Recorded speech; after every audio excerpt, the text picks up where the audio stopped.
Welcome to the VariantCast on the Racial Draft Podcast Network. I am your host, Michael Ford, Loki Variant from Earth 347, the Black universe, of course. And which variant are you, Carlos? I'm a variant from Earth, Ibaros y Malta, Puerto Rican Earth. Puerto Rican Earth. Tostones. And we're also joined by our man, TJ Stukes. Stukes, which variant are you? Earth 742 from the Negro verse. The other Black verse. There are more than one Black universes, y'all. That's right. It's the Negro verse, so it's the 1950s all the time. Right. We still fighting to this day. And we are here to discuss every week the Marvel Cinematic Universe, Disney Plus series, 6-hour movie, whatever you want to call it. It's a thing. You can watch it on all your multimedia devices. We're talking about Loki. And guys, we got Mephisto this week. Are we going to get Reed Richards next week? Is this what's going to happen? All right, let us know. Speak your piece. Talk about the episode. What was the I know an aerospace engineer? Is that what it was? Yeah, we will get multiple aerospace engineers next week. That's what it's going to be. Right. The third week we'll get Quicksilver. His name is Ralph Boner. No, that's the third week. The third week we're going to get the Quicksilvers. But for real, seriously, I like this episode a lot. This premiere was pretty, it raised a lot of questions and laid a lot of exposition down for not just this season, I think, but for the Marvel Cinematic Universe period. They're addressing a multiverse like straight away and just saying, this is what a multiverse is and here's how we've tackled it. And I mean, I don't know how much of it is true or not true because it's only been one episode, but and certainly I don't think everyone is to be trusted yet. But I like the lore, adding to the lore, the history of the universe, I think is probably my favorite part of this episode. This version of the universe, because they've now opened the door to multiple iterations of the universe. And you know who in the iterations of the universe, do you? No. You're still trying to get Null in there.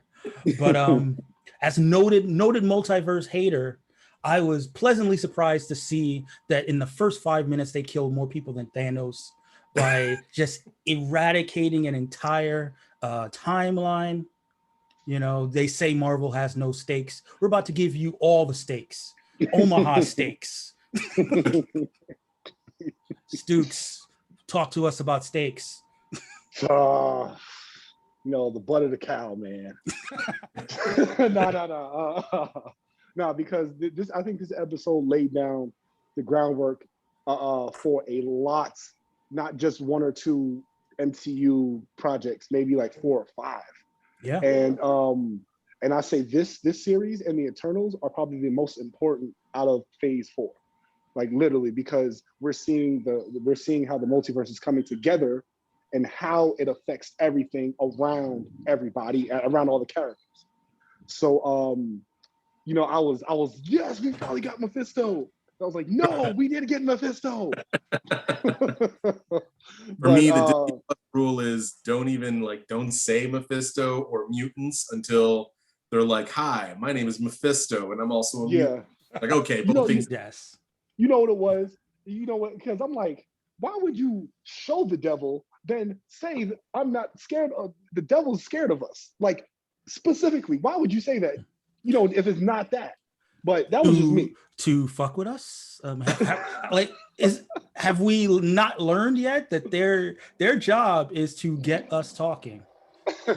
And they've done it. I mean, all we were doing before this, we were speculating about Secret Wars. What might Secret Wars look like in the MCU? And they were like, Listen, well, there was once a multiversal war that eradicated all of reality, and then we had to rebuild time. Now here's another little Easter egg. If you remember from the Hickman Secret Wars, how did that end? With who rebuilding the multiverse? Reeds, right? Reed Richards. Yeah. It was the Council of Reeds, correct? No, it was just Reed. It was Reed and his family. Just Reed and his family. Yeah, okay. I mean, now I don't think and Miles, right? No, Miles came over in the rebuilt universe. When they had to rebuild Earth Prime, that first Earth, they did him a solid. I want to say Molecule Man is the guy. Did him a solid because the Ultimate Universe, right? The Ultimate Universe was no more. And there were a couple stragglers, a couple of people who survived that purge, and Miles was one of them because he gave him a week-old cheeseburger, I believe, was his price of the survival of him and his family. So the lesson here is never throw away a cheeseburger. You never know the good it could do. But can we get hype about this one specific thing? We can get hype about a lot of things, but what do you want to get hype? No, here's the thing. It may not be Battle World. It might be a literal war across worlds, across multiverses. It could be bigger than Battle World. It could be like what they speculate about in Doctor Who when they talk about the Time Lord War across different times and spaces and universes. I mean, they've opened the door to a pretty big possible future, because that's the other thing about time travel. What was past for them is future for us. Right. I'm trying not to get too overly excited because I've been on that Secret Invasion, malevolent, alternate. How did you feel about the variant scrolls? I mean, I'm trying not to get overly excited. I just said, Michael, but it really feels like that's where this is going, though. It really feels like we're heading toward a war between the multiverse, and whether or not the war that we're heading toward is the war that occurred in the past, or if it's a second multiverse war, it really does feel like that's what at least part of the end game here. End game. I didn't mean to do that, but at least part of the middle game. Let's call it the middle game. Secret Empire. I liked how they purposely put the words madness and multiverse together within like a second of one another. Exactly. When you're reading comic books and like the letterer bolds out some note, that was like, that would lead to madness. It would create a multiverse, and that would lead to madness. What's that episode of Family Guy? It was like with selling the kids cigarettes, smoke. It was like saying it's to smoke. I mean, it's like, I'm a fan of Rick and Morty, and you could feel the Rick and Morty fingerprints all over like the storytelling. They Rick and Morty took from the MCU, and then MCU took from Rick and Morty. What? I mean, I like those kind of synergies. I love it. But let's see, what else can we talk about? Let's talk about let's talk about the Time Variance Authority. Okay. I've got a pet theory, but I'll save it. I'll let you guys give your pet theories first. Good or bad? Time Variance Authority, good or bad? You mean good as in terms of like, are they benevolent or malevolent, or good or bad? Like, I meant good. I meant malevolent or benevolent. Okay. If I had to guess, I think that the Time Variance Authority is probably a neutral, but has been corrupted. Like, it thinks it's operating in service of this sacred timeline. But I just have a feeling that the timekeepers who we don't see and who are too busy and who dictate to the dictators, I have a feeling that something's amiss there. Look, I am distrustful of anything that sounds a little bit too religion-y. Like if they had called it just like the Prime Timeline, I probably would have been cool with it. But they were like Sacred Timeline. At the end of the little orientation video, it sounded a little mantra-y, like a little, it's like for all time, always. Like that was very, there was a little cultiness involved in this time variance authority. And That was kind of like for the children. Exactly. Yeah. Very culty. And look, they're, for bureaucrats, they sure do have jackboots still. They sure know how to dress their military people up like a little, very much in the Nazi side of things. And like I said, in the first 5 minutes, they straight up wiped out an entire Literally. universe without batting an eye. And then even our boy Mobius, he's like, oh yeah, just wait outside, it's gonna be fine, just enjoy this little stick figure while I eradicate your entire reality.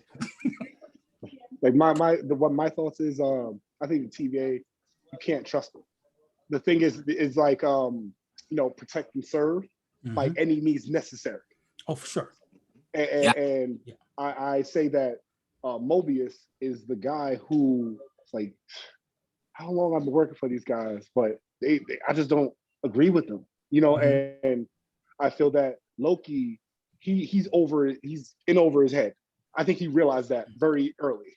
Yeah, so I'm one of my other theories is that the Loki that they're chasing is a future version of the Loki, this Loki. How far in the future? That part I don't know. And I definitely think that Loki is going to be female. I think at some point Loki, who's constantly trying to run cons and constantly trying to run game, is going to realize that he actually has to take down the TVA and probably join forces with the other Loki in order to do that. But I do think that there's a good chance that Mobius is one of those guys who's in over his head and might find out that everything isn't what it seems with the TVA. I mean, again, going back to the little orientation video, there's a creation myth, and we should distrust creation myths for the most part. Like there was this multiversal war, which I hope happened or will happen, depending on what kind of timey-wimey logic you like to, subscribe to. And then the timekeepers emerged in order to put order, put order on things and determine what the one true valid sacred timeline would be. What's their criteria? We don't know what their criteria is. Did anybody notice when the little cartoon that when they was describing it, in the background it looked like Titan? Were the two? Was it when the two armies are fighting? Yeah. Yeah, when it's like you might have led a revolution, or you might have been late. Yeah, I said in our thread, I was like, "What is this in reference to?" Because it really looks like the Kree fighting a bunch of Thanoses on Titan. What it looks like, with the down space in the back, and it looks like it's a reference to something. Yeah, because the ones on the right look grayish blue. Okay. Right. And then the ones on the left look purplish, like purplish gray. Right. And then there was that one person that was gold that did a variant. Maybe it's Thanos. I'm just spitballing. Maybe it's Thanos that created that revolution. That's why he got shunned out. Or it could be the deviants, right? Or the deviants, Yeah, I mean, I think that we will revisit the little cartoon and see signs of things that are to come. Right. I think that cartoon had a lot more. Yeah, there were Easter eggs in that cartoon, but I think that war scene is definitely a reference to something. If it was the Kree fighting the deviants or something, those designs were a little too specific for the rest of that segment of the show. And we gonna talk about the Infinity Stones? I mean, yeah, we definitely will. But so let me come back around on my full theory. So full theory is that the Time Variance Authority are not good guys. I mean, there may be good people, working in the Time Variance Authority, but their overall goal is to ensure that one timeline and one timeline alone exists. And that timeline is a timeline where Kang wins. And I'm not sure exactly how Kang arrived at the logic that this has to be the timeline, but he did. and in order to stack the deck for all time against other time traveling interlopers, he establishes or works his way into the specific nature of how he gets his footholds in the Time Variance Authority, but they exist to preserve this sacred timeline. And what makes it sacred is that Kang emerges from it. Right. So to the I made the joke that this could be set at the end of phase 7 of the MCU. Right. Basically they've seen all the Marvel movies into 2040, and at the end of it, Kang emerges, and they're like, all right, so we have to make sure that everything plays out the way it played out from the beginning of time to this moment. Exactly. Any other possible variations, any other I don't want to say the M word, people, Inhumans, Agents of S.H.I.E.L.D., all that stuff, pruned off the timeline. Every possible other universe that could exist, that where there's even an inkling that they could oppose Kang, they got to go. Mm-hmm. And that's kind of where I'm at right now, based on what we have. Like, we have to remember that Spider-Man and Doctor Strange lead directly into each other. Yeah. So, but we don't know, right? But what we don't know, like so far, nothing in this phase has been linear. Nothing has happened right after the other. Everything's been kind of in its own.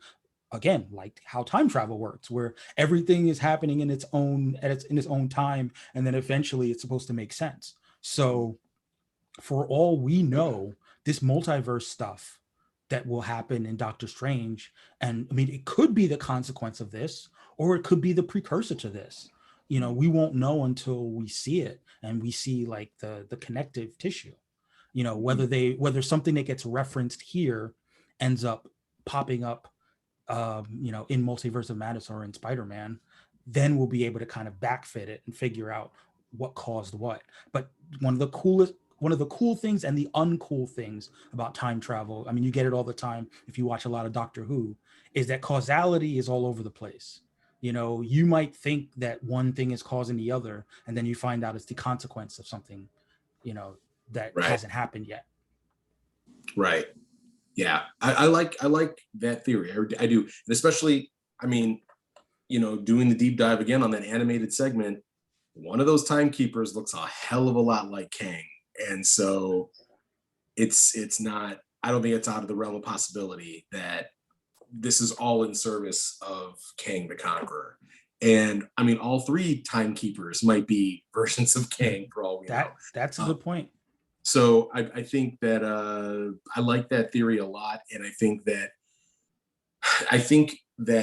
they're not focused so much on how many people they're killing all the time. I mean, like they look at what Thanos did, and they're like, "Oh, cool! You knocked out half of the universe. We do all of the universe many times a day." Yeah. So and you've read Time Runs Out, right? No. Oh, probably not. No. Okay, so I'm gonna do my best to quickly run down what happens in Time Runs Out, which is the lead in to Secret Wars. Okay. Reed Richards' diagnosis that the multiverse is dying, that somehow the universes are collapsing in on each other. I've definitely read this issue. Yeah. And the universes are collapsing in on each other, and essentially 2 things are happening. One is that there are incursions where one universe kind of crosses into another. Mm-hmm. But beyond that, when one universe destroys another, it accelerates the process of it happening again. So it started out as some high number of universes, and little by little they're winding down, and at some point they're all going to destroy themselves. And he figures out that Earth is the point where they constantly keep coming into contact with each other. So he and the rest of the Illuminati get together, and they say, we think that there's a possibility that they can stave off the destruction of their universe by incursions. I'm filling Carlos in by destroying any of the incurring universes. So they build a device which allows them to kill a universe, and they travel to that universe and they destroy it. But the problem is that they're supposed to be heroes, right? Right. So initially, like, Steve Rogers is like, wait a second. Well, no, actually before that, initially, when they're recruiting people, T'Challa's like, I mean, I don't approve of what you're doing, but I definitely want to be in the room where this decision is made, because I know how this goes. Like, Carlos, listen to this part. Listen to this part. Yeah, I don't remember the exact words, but he's basically like, you guys are gonna make this decision regardless, so I'm gonna be here. So when Steve Rogers makes his objection and is like, guys, we can't do this, we're supposed to be heroes, right? T'Challa's like, I mean, I know I didn't approve, but I mean, this is what we got to do, So then what they do is they basically erase Steve's memory. And they just put him on a different mission so that he is none the wiser about what their plan is. So then they seek out, I think first they seek out Dr. Doom, and Dr. Doom is pissed. He's like, you should have come to me first. No, I'm not gonna help you. Literally. Dr. Doom's like, I'm not gonna help you. You didn't come to me first. So then you go to Namor. Namor joins up. Well, maybe Namor was there before, but either way, Namor joins up. And so they get to that moment where they have to destroy their first universe. And everyone's like, we know this has to be done. We're ready to do it. And then it comes down to the moment of pushing the button, and nobody can do it. And Namor's like, fuck it, it's gotta be me. He's like, I do what you guys don't have the courage to do because of your, morality, so he does it. And that's the first step, but they have to keep doing it. And and their stomach for it just doesn't exist. They're always trying to look for another way to do it. Eventually Namor's like, you know what? If you guys can't do it, I'm going to call some people who can. It's like Thanos. There's a whole bunch of people who are villains. And they're like, so they do it, and they're having fun with it, because they're like, oh, I get to destroy a whole universe, and then I get to conquer it, defeat whoever their protectors are, and then eventually destroy the universe. Where do I sign up? So fast forward, there's other stuff that's happening where they're trying to find another way, another solution. And then eventually we're down to the final two universes, which are the 616 and the Ultimate Universe. And basically they have this short war, one issue where it's basically only one universe will remain, but in reality, none of the universes are going to remain. Reed builds an arc for the survivors. Ultimate Universe, Reed also builds an arc for his survivors. Naturally. And then wouldn't you know it, we don't find out this until Secret Wars, that while all of this was happening, Doom was like, oh, I have my own plan to save the entire universe. And that's how you get to Secret Wars, because his Doom actually succeeded where none of the heroes did. He was able to create Battle World, which was remnants of all of the universes that had been destroyed, into one universe where he was the god, of course. And Reed Richards didn't exist. And of course, Reed Richards doesn't exist because he's Doom. We get an all-white Doctor Doom, his suit's all white. The design is sick. But all of this was precursor to what I was trying to get at, which is that we have a time variance authority who are doing what the Illuminati and what the Time Runs Out storyline was doing, but with none of the moral quandary, with none of the struggles about what it means to wipe out an entire universe. It's just this is just what we got to do. You know, And I So think you're question, right Mike. on the religiosity of the sacred timeline. Like they're doing it in service of the sacred timeline. So it justifies it. Like, right. But it's a So weird both of y'all, justification. I had a question for both of y'all. Sure. Do you think we will see the Illuminati? No, I don't. I think that honestly, I think that what the TVA is doing is allowing them to do what the Illuminati did without putting dirt on the names of all the people who were in the Illuminati. all of the heroes. Yeah. You know, like they're accomplishing the same thing, but doing it in the face of a bureaucracy rather than in the face of, because in the comics you can do that. You can say like, oh my God, Tony Stark, Doctor Strange, Professor X, whoever, you guys have done things that are unforgivable, but we're going to forgive you in like 6 years. Like we're just going to pretend that you didn't do that before. Okay, hear me out. If there is a multiverse war at some point, you might see an Illuminati from another universe. Their Doctor Strange, their Professor, all of that. Like that's what I'm getting at. Like, and they already have goatees, so it's perfect. Exactly. People, like the masses are not ready for what's coming up in the next 6 or 7 movies, because we're going to see so many different versions of the people we've been used to. And you know how people, they can be so critical of something that doesn't exist. So there's going to be so many angry people. Why you change my favorite character like that? How are you going to do that? What, he's evil? Sir, you have to read the comic books. I don't know though. I mean, I the way I feel about it is that you can't, you always have to tread lightly in live action. I think that when you're dealing with, comics, when you're dealing with animation, I think that people's appetite for things that are beyond their reality is always wider. They show up with a more wide open imagination when it's drawn, but when it's special effects, people are always looking for the seams. They're always looking for the flaws in the CGI. So you can't put 10 Peter Parkers on the screen in live action the way you can put 10 Peter Parkers on the screen in animation. You think that's ever going to happen?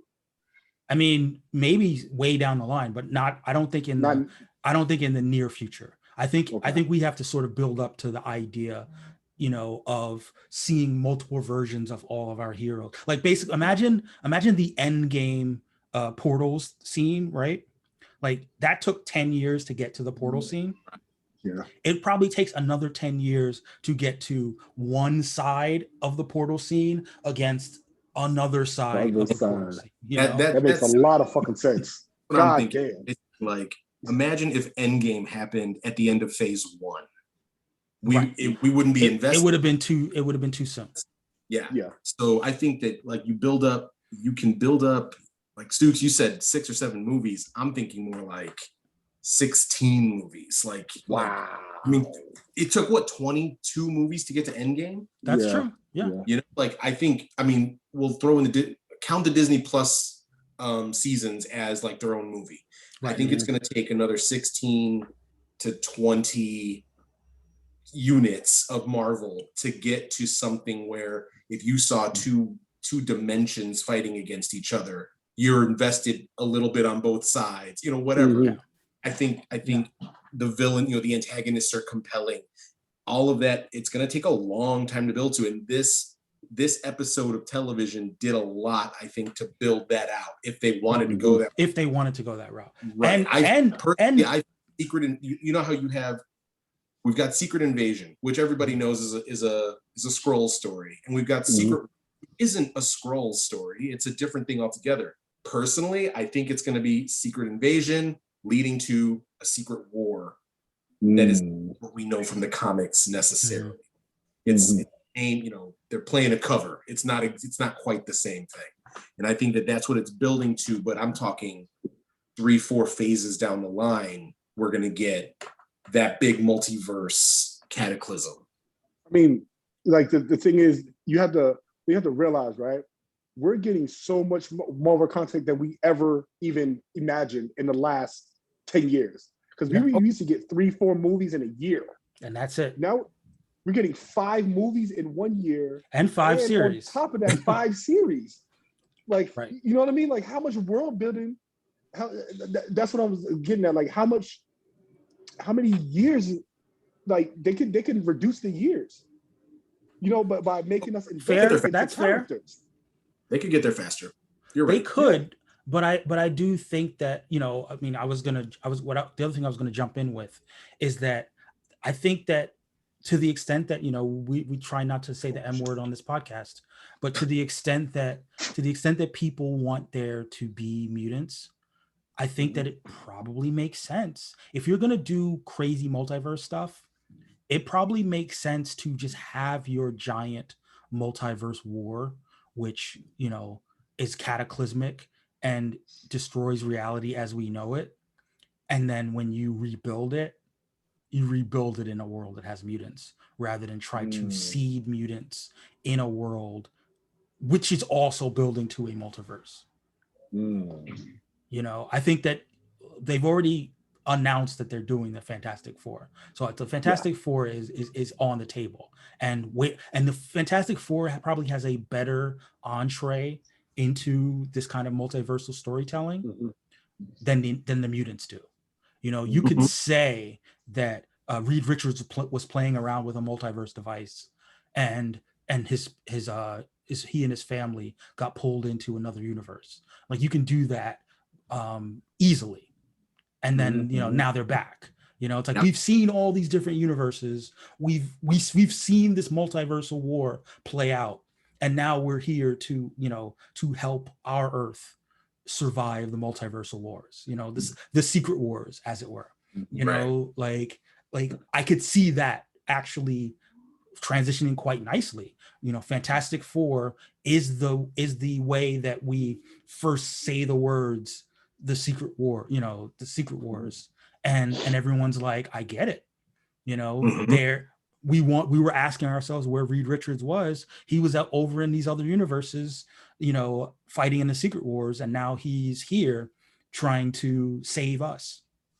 Right. You know, it's so crazy, right? 2015, the end of like November 2015, my homeboy who used to work for Disney, he was like, there's going to be Secret Wars coming. It's going to be a TV show. I'm like, you are crazy, yo. I said, but you know, like he worked for Disney, so I'm like, all right, yeah, whatever. Like, they're going to make it a 2-part movie, whatever. It's like, and I promise you, when the investors announcements, he called me and was silent on the phone for 2 minutes. That is how you do, and I told you so. You just yeah. You saw my name on the ID. You know what I'm doing right now. No, you do it. No, even better. You do it as a FaceTime. It was so crazy. Like my wife is like, why are you screaming for? Why are you screaming? I'm like, babe, stop it. Shh, you don't understand this yet. And she's seen all the movies, right? But she doesn't understand the importance of the movies. So I'm like, she looks at all of them. She stood up with me 3 in the morning waiting for WandaVision, 3 in the morning waiting for Falcon and Winter Soldier. And I'm like, but she's like, okay, that was nice. That was real nice. And then slept. How do you, like, what are you doing? Like, my mom is racing right now. I had to stop doing those late night screenings because I would be too hype. I would be too hyped after them to go to bed. You know, I realized that it's better to watch it and be energized first thing in the morning than to try to like stay up till 3 o'clock and then try to go to bed. I was like, nope. Right. See, I'm used to doing that though. Like, but in terms like that's big sky stuff. Like in terms of like the series itself, this episode of television.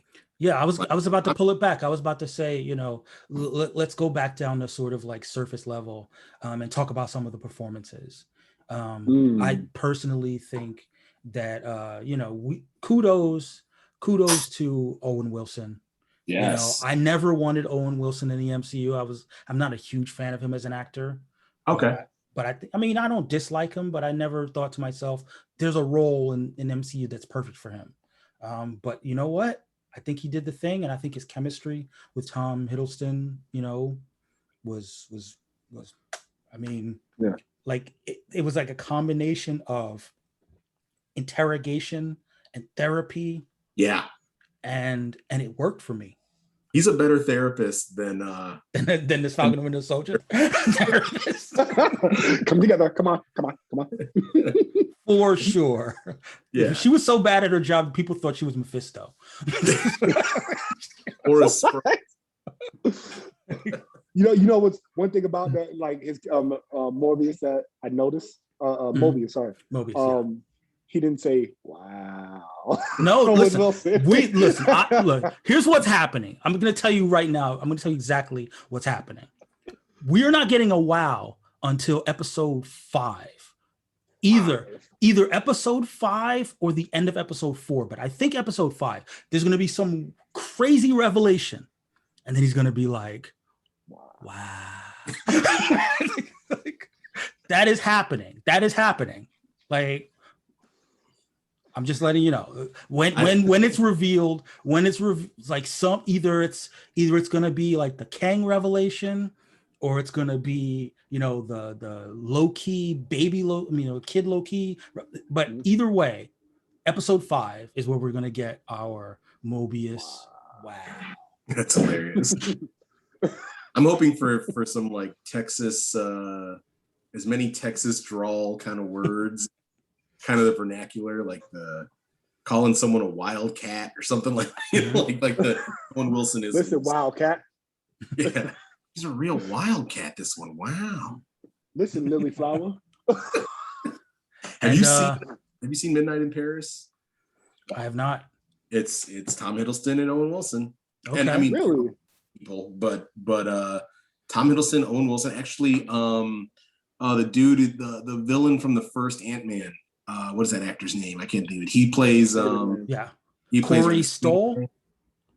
Corey Stoll? Yes. He's in it. He plays Ernest Hemingway. Like it's actually it's a Woody Allen movie, so noted. But it is one of the better Woody Allen movies of the last decade. Yeah. But again, I'm pretty sure that all the Woody Allen timelines got reset. And actually, it's a movie about time travel. That's interesting. I mean, we gotta shout out to the voice acting big name Tara Strong for who was Miss Minutes? Yes, she was Miss Minutes. That's awesome. And just so you know, she was inspired by the DNA person from Jurassic Park. Of course she was, because it's like a southern, like the dinosaurs, blood. Like that's, I mean, if you're listening to Miss Minutes, this is exactly what this is a reference to. We can get those things together though. Miss Minutes, Mr. DNA. Like Los, like you said, that whole cartoon is so much more to it than we're seeing, There's like a group of people walking and it's like there's a robot and a upright beaver. Yeah, like what's going on here? It definitely gave me Jetsons vibes. Yes. I was into it. Yeah. I like that retro futurist stuff. That's cool. Yeah, and I mean, again, tying back to this theory that we're currently working through about the Fantastic Four. It's a little retro futuristic vibe to them always as well. Yes. Mm-hmm. Yeah. And also, I mean, did you guys watch Lovecraft Country? Yes. Yeah. Yes. So shout out to Wunmi Mosaku as Hunter B-15, aka the she will beat your ass in 1/16th speed. I love when TV shows have to explain what it is that's going on. It's like you're experiencing this at 1/16th speed, but experiencing all of the pain in real time. There's no reason for her to tell this guy that he's all of the pain. You know what it is? You have to assume the audience is stupid. Oh, no. Listen, I mean, in real life, no one's going to do that. But you gotta slide in exposition when you can. Right. And I mean, she's black, he's white. Maybe she's, there is a track record of black women, like really telling you about yourself. Like, so like, she's like, you are in fact getting these hands right now. At all the moments of Yes. the moment. In fact, when I rewatched it, I was kind of like, only 1/16th, maybe like 1/256. That would have been like extra slow-mo beatdown. I was a little disappointed when I rewatched it that he got the drop on her that second time. You know, she's more of a trained fighter, and you know the ease in which he was able to, you know, turn the tables on her and then put the collar around her. The what's it called, the time twister? Yeah. You know, and you know what, you fully seen his mischievous side fully when he was doing the thing. Oh yeah, he was having fun with it. He was like, he was having so much fun. Yeah. I mean, listen, a time twister could be a various levels of torture device, like no matter what age range you're in, you know, like right. You know, again, I don't know if this is your first show. If it is, I apologize, but we occasionally talk about our OnlyFans channel, and the time twister has a lot of different uses, if you know what I mean. $12 for a week. $12 for a week. But yeah, so I was a fan of how every now and then an underrated part of Tom Hiddleston's acting performance is that he does kind of those sort of pratfalls very well. Like, do you guys remember Thor Ragnarok when he was you know, basically like played by Doctor Strange, you know, within minutes? You know, he's, I don't know if it's the Britishness of it all, but he's able to make the face of like, how dare you do this to me? I am a god. I am a god. I deserve respect. You know, I mean, even as far back as the first Avengers movie, you know, even the first Avengers movie when the Hulk just like beats him pillar to post. You know, it's a skill that a lot of actors don't have of you know, kind of turning their dignity into an entree for comedic moments, and I think he played it very well in this episode. He's also got like one of the hardest jobs in the MCU because he is playing an antagonist, but he's also he's a rascal, and yeah, he's a rascal. Like, but he's also playing. He's got to be playing someone who's still worthy of Thor's love, right? And someone that we will root for sometimes, right, and hate at other times. And you want to see him get out of situations when it's with someone like Thanos. You want to see him get out of it when it's with someone worse. Yeah. But he still tries to conquer the earth. So it is a really rough balance that he's got to go through. So I think this episode really helped to, I mean, it made textual what was always subtext, that he's not sadistic. He doesn't actually enjoy hurting people, but he knows that he has to kind of like front like he's capable of this harshness. But we know at the heart of it, he's kind of a sad boy who just wants the love of his parents. You know, he's acting out for the respect that he feels is like he's, you know, entitled to. And he's very what's the word I'm looking for? He's very petulant. You know, that's one of the major defining characteristics of him, more so than malevolent. He will do bad things, but he'll do them in order to present a front of a dictator, of a king, of a ruler. But he's sort of pretending to be cruel rather than being actually cruel. And most of the time, you know, remember, we had him ruling Asgard, you know, obviously pretending to be Odin. And what did he do? He just kind of like, you know, fucked around and watched plays about himself and where he was being, you know, elevated. Like he just, that's all he really wants. He just wants people to kiss his ass. He just wants people to say he's great, you know? So even though he's a villain, even though he's a bad guy that just basically wants his ego massaged. Yeah. You know? Yeah. Very, you know, he's not sympathetic. not like Killmonger or Thanos. Well, no, you know, he's like, no, he's sympathetic in a different way. He's not sympathetic in the way that he's right. He's sympathetic in the way that he's like wrong, but in a way that makes you pity him. You know? Yeah. He's sympathetic in the way that like you have that maybe that sibling or that cousin who just like can't get right. You know, like he just never gets his life together, and you just know it's because like it's because maybe his father didn't love him so much, or because he didn't get hugged as a kid. Like for Loki, it all comes down to like his whole existence is based on a lie. And you know, he's like, why am I not as strong as my brother? Well, turns out you're not actually this strong. Yeah. Right. And you know, tying it back in, like his brother is the golden boy.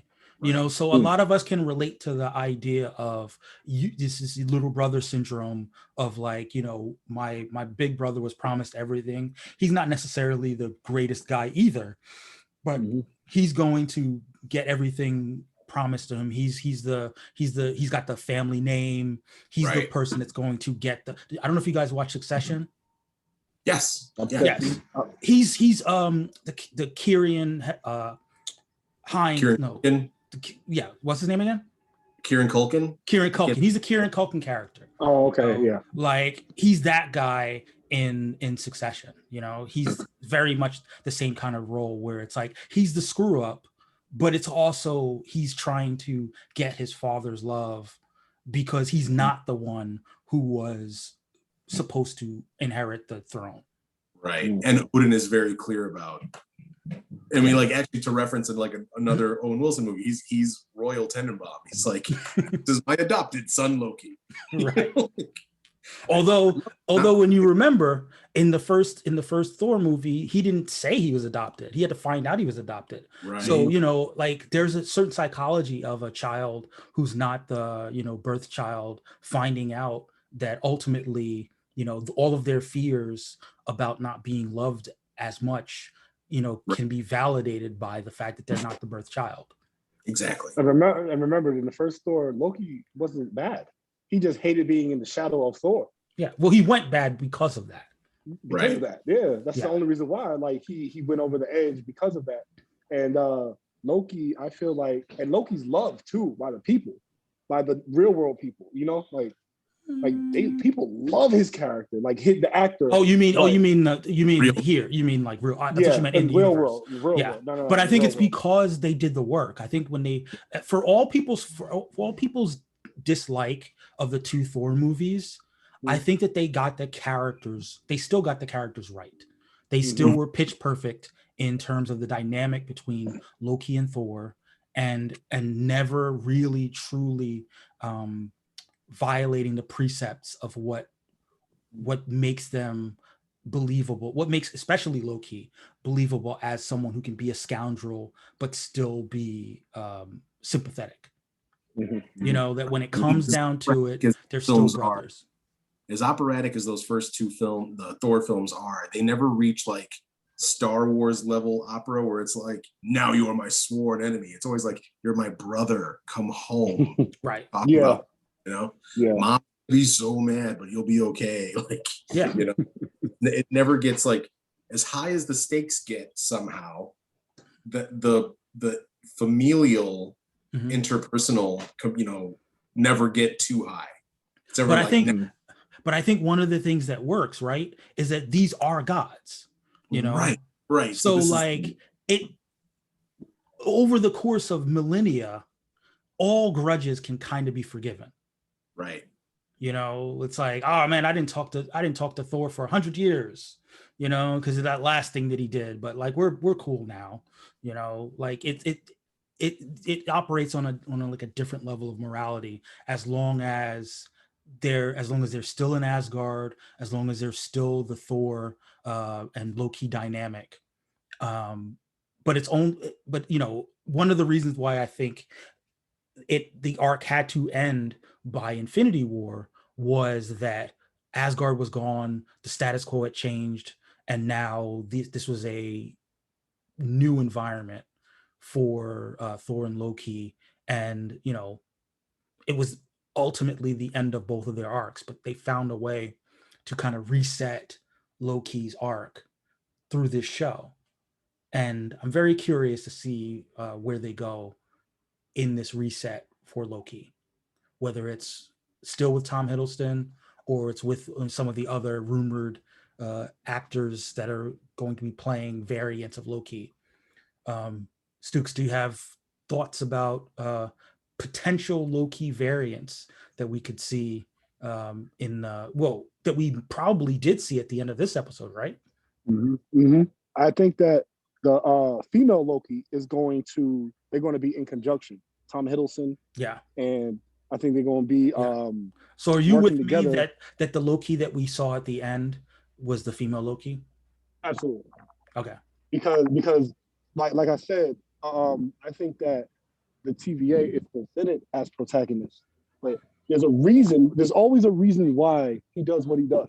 Always. And it's like when we like you said, episode 4 or 5, there's going to be a revelation that's going to be so crazy. Right. Now you're going to get on traditional. Yeah. And there was one detail that I missed the first watch through that I caught the second watch through, which is that when we're in 16th century France, the agent says that this has been the 6th attack in that week, right? So obviously by the end we get the 7th attack. He's accumulating these reset bombs. You know, that his MO is that he takes out the team, he steals the reset bomb. So right now he's in possession of 7 reset bombs, or he or she, depending on which Loki it is, or whether there are multiple Loki teams. There could be a Loki squad for all we know. Well, I think it's too much pride for that. If they're all Lokis, you never know. That's a very good point. But the point is, why are they collecting these reset bombs? There's got to be some big moment. Now, I don't know if you noticed the gum, right? That the gum that he gave the kid was Kablooey brand gum. Blueberry. I mean, I didn't pay attention to the flavor, but the Kablooey, the explosion, sound. Yeah, because it said BLEW berry. Oh, okay. So maybe the goal is to detonate a reset bomb at the TVA. And who knows what the ramifications of that would be. I would say I would agree with that. I would definitely agree with that. I think the biggest thing in this entire series, because we already established his identity, right? Loki. We already established that, like our Tom Hiddleston Loki. Now we're going to establish many identities. So I think that with the time variant, the Avengers Loki, he's going to meet himself, and he's going to be like, no, I'm the only Loki that needs to be in this universe, whatever universe. And I think that he's going to try to take over each universe while helping the TVA at the same time. You see, I think that where he's going to start is there. I think where he's going to start as these Lokis are somehow defective, and he's right. He got his head on straight, and that he's going to try to like take out the other Lokis because they're not they're not enlightened the way he is. He has found his glorious purpose, and that is preserving the timeline. But he's going to the female, right. But then he's going to learn that his what he's been serving is not for the benefit of all, and then he's going to, I think, join up with the female Loki. Yeah. I think he's going to meet his match with the female Loki. Exactly. Yeah. But I think that there are other Lokis. I think there's going to be an old Loki. I think there's going to be a young Loki. I think I think it would be kind of fun if there were different. I mean, we joked about it earlier, but if there were like different race Lokis, that'd be cool. I would love to see that. Yeah, but I think that over the course of these next couple episodes, trying to be basically like the Loki profiler, go into these crime scenes and figure out, as Loki, what Loki would do. is going to occupy our next couple of weeks. And I do think that by the end, he realizes that the TVA have a nefarious agenda, and he has Definitely. to, you know. Yeah. I also wonder, I definitely like, agree with that. what is he like? What is he doing? But like, why? Why are these time points? Why is he doing it? 15, sorry. 40. Yeah. So you dipped out for a couple seconds, Yeah. Carlos. So what I had mentioned is that he, so far, you know, I missed it the first watch through and the second watch through. I mean, he's been collecting. He's had 6 previous attacks and now 7. Right. So he's been collecting these retcon bombs, or whatever they're called, the reset bombs.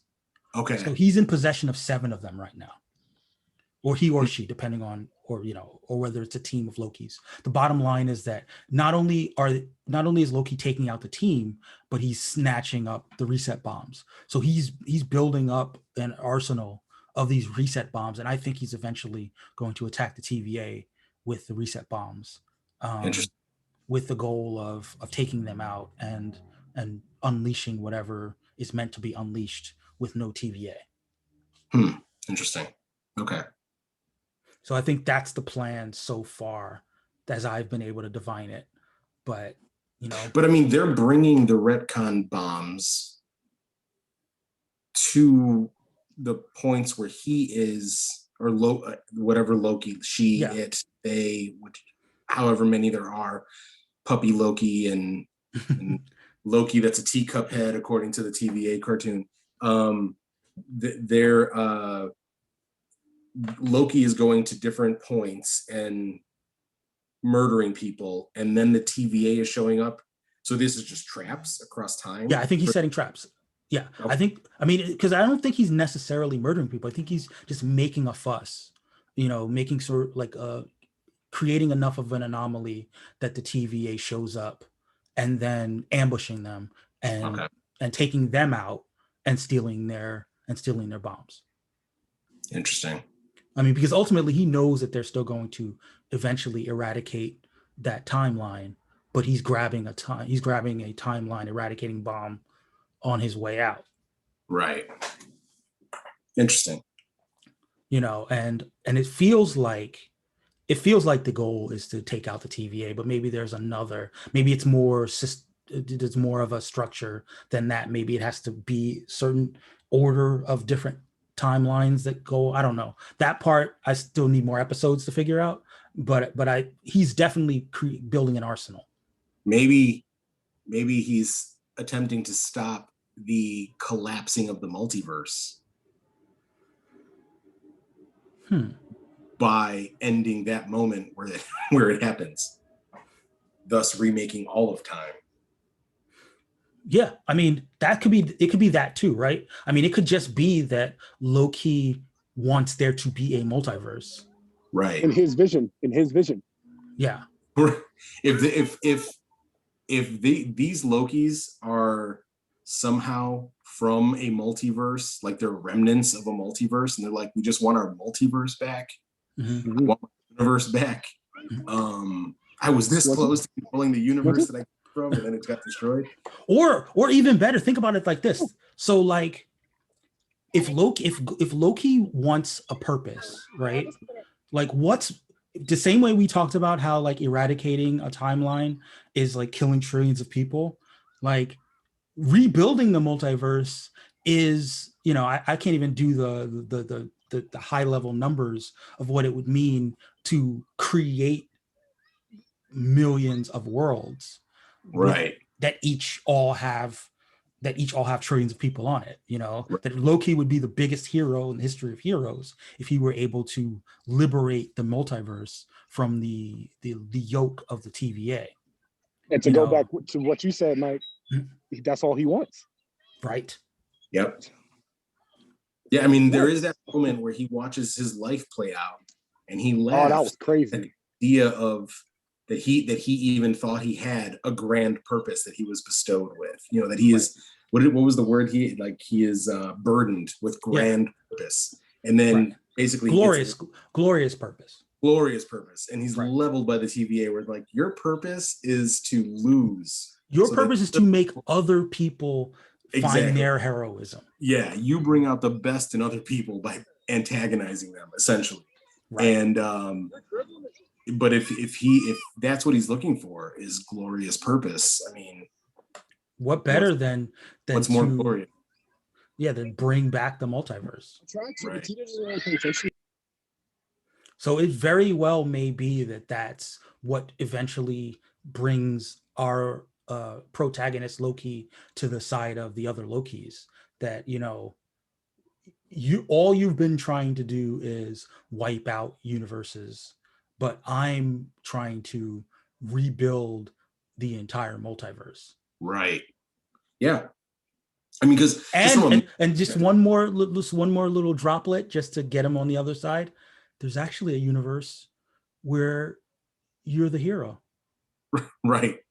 Yeah. Yeah. I like, just from a meta perspective, like knowing that there is a multiverse of madness coming out, like something must happen to the sacred timeline if there's a multiverse of madness. Knowing that there is an America Chavez who appears to be able to punch holes in the multiverse just from the artwork that leaked, Yeah. There has to be a multiverse in order to come from a universe, But listen, arguing the other side, right, is that we again don't know when this is set. So this all could be set in the aftermath of this multiversal war that we know is sure. Coming, I feel like we could go either way on it, especially because of Kang and his time travel piece of the puzzle. But yeah, I mean, I'm gonna need more episodes to figure out whether thinking in terms of this show. We've had this conversation before, like what's the most satisfying ending for the series versus what serves the larger storytelling of the MCU, and we will definitely return to this discussion in subsequent episodes where we ask ourselves, like, where should the show go versus where should the show go in terms of setting up other things. It's so hard because we know about the multiverse of madness. We know about the Spider-Man multiverse shenanigans. We know about America Child. You know what I mean? Like, so there's a temptation to say, like, how does this serve the larger narrative? But there's also the part of the puzzle, which is that, it's a 6-hour show, and there's a satisfying arc that could probably be told in the 5 subsequent hours. Right. I mean, and also, like, it's starting to connect to the other Disney Plus series, well, specifically WandaVision, where we saw the word Nexus really big on the screen today. Yeah, we did. And we know that they define a Nexus event as when you stray from the timeline, and that could lead to a multiverse. Yeah. And we know that the last dream or the last commercial in the WandaVerse series was for Nexus brand, antidepressants. Exactly. And we know that Wanda's going to be in the multiverse of madness. Right. Yeah, right. Exactly. So we just, like, was that finale with Agatha, was that a Nexus event? Did that, when Agatha says, you have no idea what you've just done, was it, you have no idea what you've just done, you've just undone the sacred timeline, you've just created a multiverse or something? We don't know. Right. So yeah. So I mean, other final thoughts, I guess, before we wind down the episode. I love the look of this show. I love that it's not afraid to be very absurd. And I mean, Loki says it, like, this is absurd, like, several times. I love the low-key Kirby-ness of it. The low-key. Nice. When he looks out at the city, the TVA city, yeah. Like, this is a Kirby book. Like, this is everything. I love I kind of tend toward the Taika corner of the MCU, that kind of weird and funny and absurd. And this feels like a piece with that. And I love the, again, low key changes in stakes.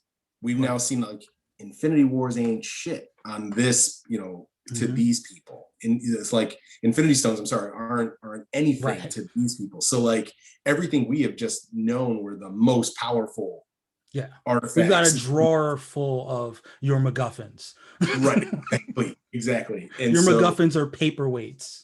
Literally paperweights for us. So I like that shift in the dynamics, and that we basically you know, like in music, it would be like, this is kind of a key change. We're singing the same song, but suddenly the stakes are a little bit higher because we just changed it a little bit. And I am here for that. I've learned from the other 2 Disney Plus series, this is going to end with laser hands and robot eyes. And okay, I'm just gonna, you know, you're gonna enjoy the first 5 episodes before we get to Shiko Boom Boom Boom. Yes, exactly. You know, so I'll, you know, that's just what it's gonna have to be. And yeah, I am actually kind of like refreshed that I'm not going to have the debate with people that like, oh, what this is really about is you know, like WandaVision. What WandaVision was really about is trauma. It's like, yeah, kind of. Yes, kind of. And then they just threw that away. Like they just abandoned it. Like, and you know, like I don't want to have the high level, what this is really about is blah, blah, blah, blah, blah. Like, let's just have a space romp and time heists. And this feels more like a heist film than Endgame does. These are literally a group of Lokis going around. But can I tell you, or at least give you my take on why that is? We have been with Loki longer than a lot of the other characters. We've actually deep dived on Loki quite a bit, many times, into what makes him tick. And we don't need to, like, this show doesn't exist to tell Loki's story. This is very much a denouement on Loki's story, which was already told across all the films. The other shows were about, hey, this character that you don't really know very well, here's our chance to get in to the interiority of what makes this character tick. And so many people, you know, whether you're a fan of Scarlet Witch, whether you're a fan of Vision, whether you're a fan of Bucky, whether you're a fan of Sam, that's what people wanted. They wanted the chance to explore the psyche of this character. Because we've already done that with Loki, this is just an opportunity to have fun. That's a really astute observation. You know, this isn't the let's get to know Loki better. We know everything about Loki. That's a brilliant observation. And I really, that is, this show doesn't have to do that lifting. They did that in 30 seconds. Like getting to know him with literally like getting to know his, like the Avengers version of Loki. They literally did that in 30 seconds when he was watching death. They had him watch the previously on the MCU. you know, like honestly, what I think would have been a better touch maybe for that scene is if he feels those experiences, even if he doesn't, like, even if he hasn't lived them yet, because you know, like because it is something to watch your story play out on TV. And go like, yeah, maybe that's all gonna work out. But he was emotional though. He was very emotional. Like, I'm not saying I don't buy it. I buy it. Yeah, 95% of the way buy that. Like that's fine. But it would have just been something of like he felt his mom dying. He felt he felt his part in their deaths, and not just being told you lead your mom to her death by accident or whatever. But if he felt it all, like in those, like kind of like the book The Giver, like if he just like felt the experiences he was watching, and then he has that catharsis all the way. I mean, but I kind of feel like in a way, I mean, I agree that it would have been more affecting, but in terms of like the nuts and bolts of the storytelling, it kind of would have felt like cruel, you know, to make someone live out, you know, the next 10 years of their life like all at once. Yeah. And full disclosure, if they would have done it that way, I would have been like, oh, how convenient that they can just catch him up to the 2019 version of Loki. So yeah, no, it's this is a better mechanism than what I think they could have come up with. So yes. And I still think it helped, because again, we were talking about the therapy aspect of it. It was basically like, I mean, we could do this for 10 years, and have you go through all of it, but we could just make you watch it, and that this is you, because it's always been you. Right. Like, we're confronting you with the truth of who you are, and you're gonna watch it, and you're gonna be like, yeah, I'd totally do that, wouldn't I? Yeah, and I'll do that too. And it's like the recognition of yourself in that image would be enough to kind of not take you through the exact experience, but take you through enough of it that you could appreciate it. Sure. But overall, it was an effective hour of television where, sometimes Marvel has been accused of spending that hour, teasing us with what's going to come next.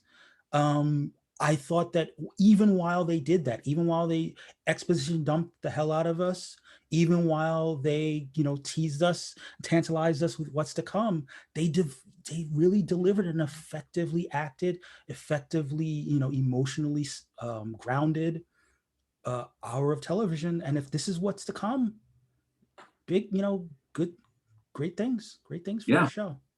Yeah. I need more DB Cooper scenes. I love that we were all wrong about where that was going to fit in the narrative. Of course. Yeah. Like, so many of us were thinking, oh, it's going to be like, he's going on these missions, they're going to put him in different time frames. You're like, nope. Yeah. Quantum Leap, but with Loki. Like, nope. This was something that Loki had done before, and you just didn't know about it. And he lost a bet with Heimdall and Thor. I like that they included Heimdall in that. I like that it was like, because there's a moment in, I forget, it might be in Infinity War. Where he says he lost my best friend, and we're like, and it's like, best friend? Because of all those wars you fought together. And so it is funny, like, to think of like Heimdall as almost like the third brother. It's just like, hey, Loki.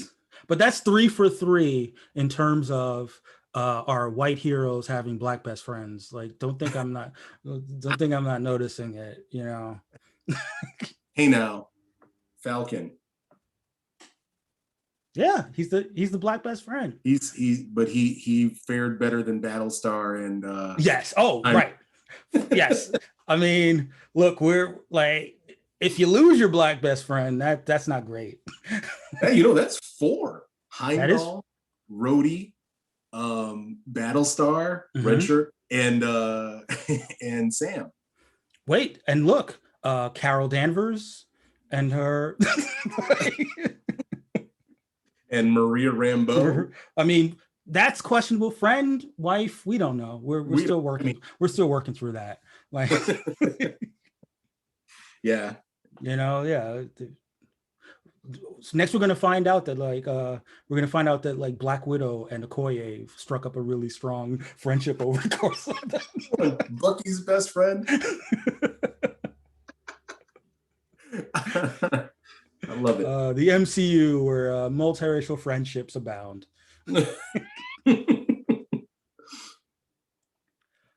Speaking of black people, I don't want to go through the episode without giving props to Gugu Mbatha-Raw. As the Judge Ravonna Renslayer. I hope she has more to do. Because a lot of people they see her name. If they're fans of the comics, they know that she's got a connection to Kang. I hope she's more than just a connection to Kang. I hope that we see a little bit more of her. When I was reading up about the character in the show, she is a judge that used to be a hunter. So theoretically, she's not just a bureaucrat. She's not just someone who doles out the sentences, but she used to be like in the shits, as it were. So I'm hoping that we get to see her handle her business, because apparently, if she was a hunter, she knows how to do that.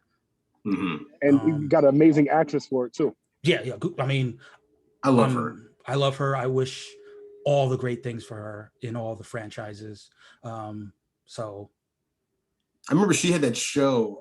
The first time I ever saw her was on a show on ABC or NBC called like Undercovers, where it was like, Oh yeah. it was basically And like, that's ABC, yeah. yeah, it was definitely like a J.J. Abrams show or something. And it was like the one J.J. Abrams show that wasn't a hit. It was very upsetting. Yeah, it was just about a married couple who are spies, and I just remember like she just popped off the screen. You're like, who is this person? She is like, you were hoping the show got canceled so she could make movies already. Like it was, and she was supposed to be in a Star Wars movie, and like, you know, oh wow, I know. So yeah, she's too black. Dang it. You can't pronounce her name. Dang no, it's like look, it's an easy mnemonic, guys. Easy mnemonic.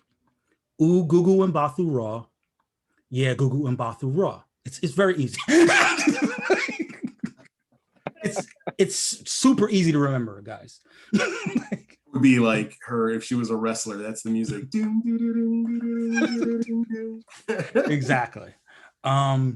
But yeah, like she didn't do a Star Wars movie, and then instead did one of those what were those Cloverfield. Cloverfield. Yeah, she did a Cloverfield movie instead of a Star Wars movie, which is major steps down. Yeah. Especially because it's still J.J. Abrams. Like, I feel like he was kind of like, I'm gonna look out for you. Did you know? He was supposed to be like in Solo or something, and was part of those, you know. No, it was supposed to be in The Last Jedi. Really? Yeah. But it was scheduling conflicts, and I don't remember what the other thing was that she didn't get. But hopefully they'll find a way to get her back. Yeah, I really enjoy her. I think she's a really fun actress. She's got a really good energy. She's in this. There is this movie that like I like that I shouldn't like. It's one of those like it's a guilty pleasure. It's a Tom Hanks movie called Larry Crown, which is it's such like a tone deaf like okay boomer kind of movie, but she plays like the manic pixie dream girl basically. And so like again, I'm watching it going like, I know what you're doing, and I disagree with all of this, but but you are beautiful and delightful, so I will continue to watch it. Yes, yeah, there's enough to and like Rami Malek has like a throwaway part in it. It's a very bizarre movie, but she is excellent in it. She's just like you just see her and go like, that's a nice person. That's like that's someone I'm rooting for.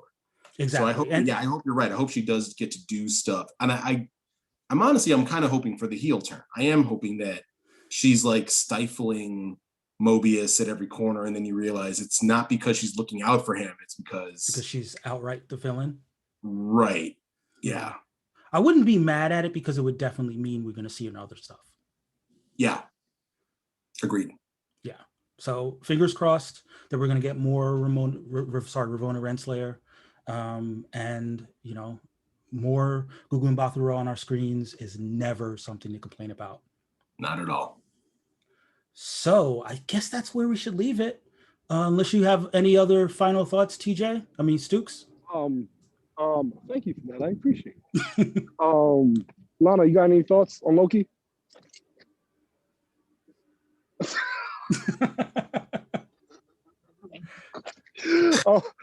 Do you like the Marvel Universe? Like Avengers? Yeah, well, who's your favorite? Black Widow. I didn't know that. I mean, Black Widow next month in the theaters and also on Disney Plus. Yes. Oh, you should see her face. Wow. But I'd say it's going to be a fun ride. It's going to be a lot of theories, a lot of questions. But at the same time, we just have to be patient. But we can't be patient. No, we can't. We can't. And I love that they have us talking about it, you know, from different aspects of life. All of us from different aspects of life. They have us talking about something that we love. Right. You know, and just bringing us together and making a conducive world that connects, and that's not just like the other company. That's we don't have to we don't have to talk about it. Yeah. That's together, but not the same. Mm-hmm. And I love that, and I can't wait to see episode 2. Yeah, and I mean that. Just wait a few weeks for me and Tass to be going back and forth about how. Yes, I believe you're not allowed. I mean, you don't like anything in the MCU. I think that is very clear that this whole episode, this was the variant version of Carlos, Yeah. who likes MCU stuff. I've got a little dust, but I'm still going to give myself an evil mustache. Yes. Yes. But tune in next week if you're we'll be both in our audio podcast form on the Racial Draft podcast feed, as well as on our YouTube channel, the Racial Draft YouTube channel. You can see our beautiful faces. As next week, I cannot promise the same variants will be here. I cannot promise that we won't end by resetting the timeline, but hopefully your timeline's not reset, and you will join us next week as we talk about Loki on the Racial Draft VariantCast. Yes, sir.